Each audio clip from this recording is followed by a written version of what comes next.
2025 NFL playoffs are officially here, and if we're being honest, this might be the most wide-open postseason that we have seen in years. No Kansas City, no Detroit, no Baltimore. Feels like the door's actually wide open to anyone to make a run.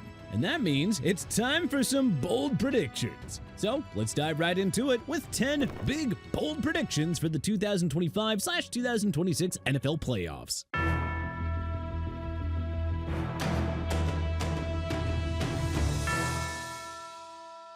49ers just miss home Super Bowl. After all they've overcome this season with the injuries and adversity, this one would be absolutely heartbreaking for San Francisco.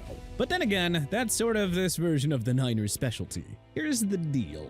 Super Bowl 60 is at Levi's Stadium, meaning if they can somehow rattle off 3 road wins, they would get to play the biggest game of the year in their own building. But, based off Kyle Shanahan's track record, we think that they come up just short, and they lose. To their division rival, no less. Kyle Shanahan and Brock Purdy do everything right. They fight through the entire bracket at the lowest seed and prove everyone wrong about this team, only to let Seattle, led by Sam Darnold, who was in their building just 2 years ago, end their season in the NFC Championship. And boom, 49ers have to watch another team play for a championship inside their own stadium. That is peak San Francisco heartbreak, and honestly, it feels inevitable. Justin Herbert finally gets that playoff win. Justin Herbert is one of the most talented quarterbacks in the entire NFL. The arm talent is elite and the counting numbers are always impressive. But there's one category that is always missing: the playoff wins, which of course, he currently has 0. Herbert is 0-2 in the postseason. Last year against the Texans, he had the worst game of his career. 43.8% completion, 4 interceptions, a 40.9 passer rating. The Chargers are the number 7 seed at 11-6. They're heading to New England to face the 2 seed Patriots, and whispers are starting to get very loud. But we think that this is the year that Herbert, injuries and all, finally breaks through. The Patriots are 14-3 with Drake May, but this is a sophomore quarterback in his first playoff game. May had an incredible season. He's in the MVP conversation, but the playoffs, well, they're a different beast. The pressure is completely different. Herbert has been in big games before. He knows what the pressure feels like, and Jim Harbaugh has this Chargers team playing disciplined football. New England is a great story, but great stories don't always have happy endings. Herbert gets the monkey off his back, beats the Patriots in Foxborough, and finally gets that first playoff win. His season probably ends the following week, but hey, at least he proved that he can do it when it mattered. And a win gives him something to build on going forward. Aaron Rodgers gets Steelers to AFC Championship.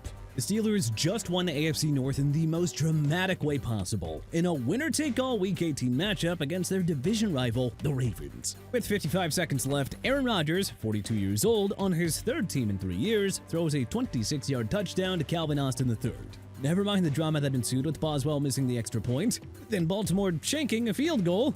The point is, Pittsburgh wins 26-24. Baltimore's season is officially over, and it is time to cue Aaron Rodgers' Joe Montana story arc. Like Montana did with the Chiefs at the end of his career, Rodgers is going to leverage his experience to make one more run and get to an AFC title game. Sure, the Steelers haven't won a playoff game since 2016, 6 straight losses, but Rodgers has been there before. 4 MVPs, a Super Bowl ring. The guy knows how to win in January. They host the Texans in the wild card. If Rodgers can get them past Houston, well, anything can happen.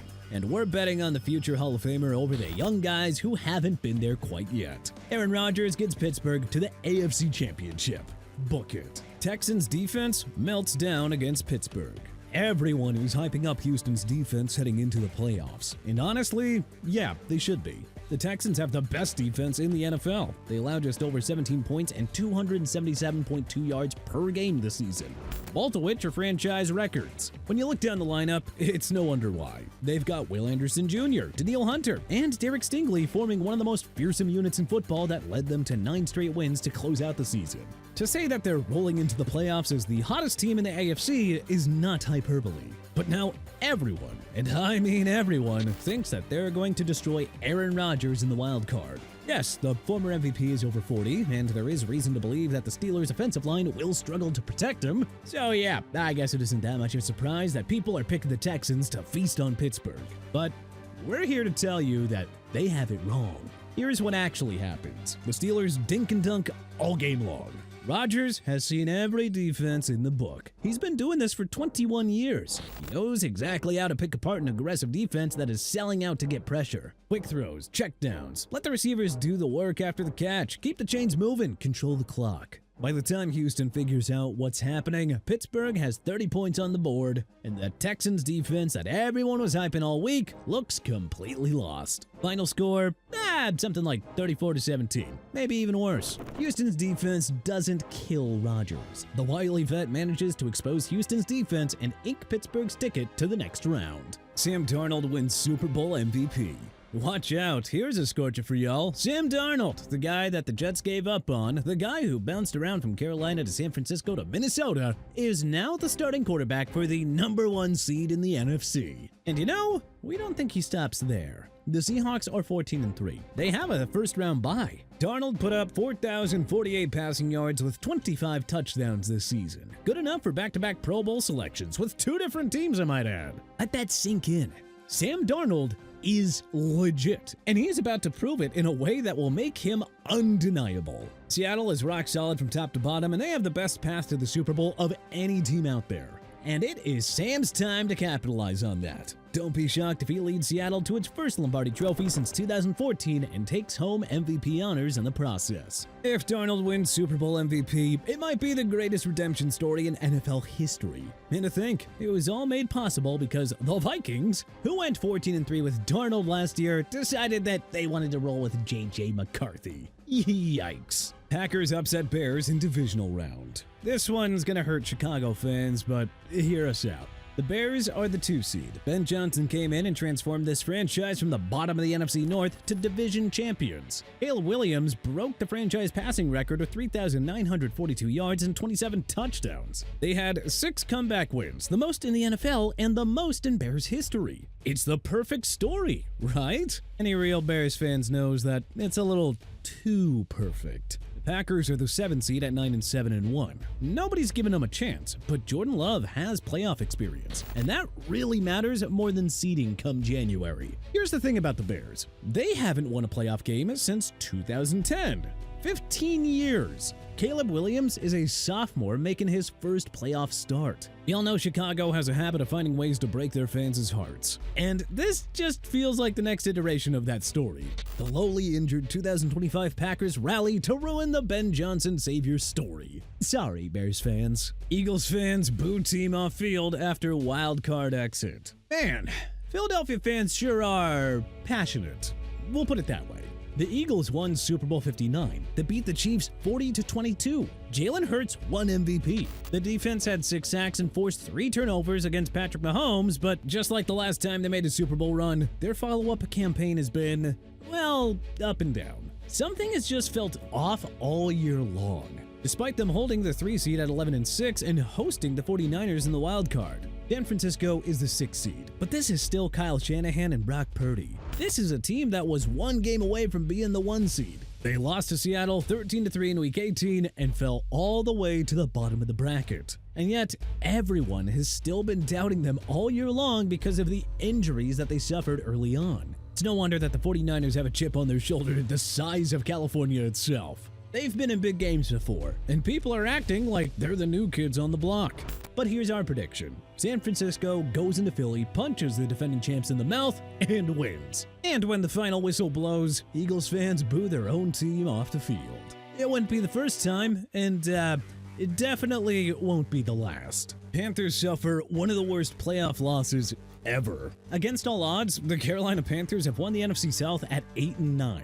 But, yeah. Make no mistake about it, they limped to the finish here. Good for them to get in, but losing the win and get in, then getting bailed out by the Falcons and punching your ticket with a losing record, well, I don't think that's exactly something to write home about. So let's be real about what's happening here. The Panthers are hosting the Rams in the wild card. Los Angeles is the 5 seed at 12-5, and they are a better team by a wide margin. Bryce Young has been clutch this year, but this one won't be a close game in the 4th quarter. This is the Rams, who have Matthew Stafford playing at an MVP level, coming into Charlotte against a team that backed into the playoffs with a losing record. Sure, yeah, the Panthers beat LA 31-28 back in November, but the Rams remember that. and revenge is a powerful motivator in January. The Panthers are gonna get absolutely destroyed wildcard weekend. We're talking 30-point shellacking. Maybe even worse. Carolina's magical run ends in humiliating fashion, and everyone remembers why 8-9 division winners probably shouldn't host playoff games. Trevor Lawrence outduels Josh Allen. This is the matchup that everyone has been waiting for. It has all the makings of one explosive showdown. Jacksonville hosts Buffalo in the wild card, two teams with franchise quarterbacks and desperate for a breakthrough. The Jaguars went from 4-13 last year to 13-4 this year under Liam Cohen. They have won 8 straight games to close the season, and Trevor Lawrence is playing the best football of his 5-year career. During the Jaguars' winning streak, Lawrence posted 21 total touchdowns and has finally looked like the guy everyone thought he'd be coming out of Clemson.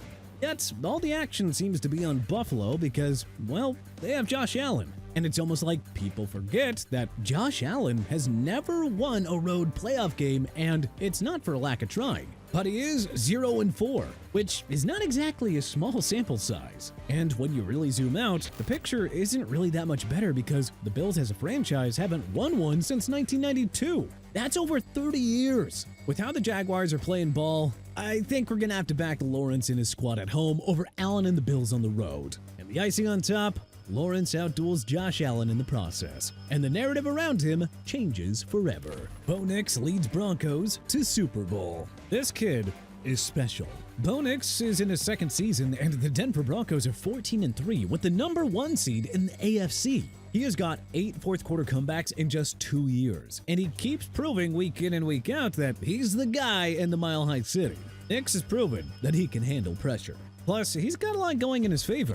Denver has the bye, so they'll be well rested, and the road to the Super Bowl through the AFC goes through Denver, where they will have a huge home field advantage, something a savvy Super Bowl winning head coach like Sean Payton knows how to capitalize on. Nix is going to lead Denver to the Super Bowl against Seattle. The only question is whether he can finish the job when he gets there. And truthfully, we think that's where the magic will end. But hey, getting there as a sophomore, that's something special. But hey, which prediction do you think is the boldest? What did we get right? What did we get wrong? Was there anything that we may have missed? Let us know in the comment section below. If you like this video and learned a thing or two, then clicking the like button helps us out a ton. And you know, we really appreciate it. If this is your first time coming around to TPS though, then subscribing is a great idea, because we put out videos like this every single day. But as always, thanks for watching, and we'll see you guys next time.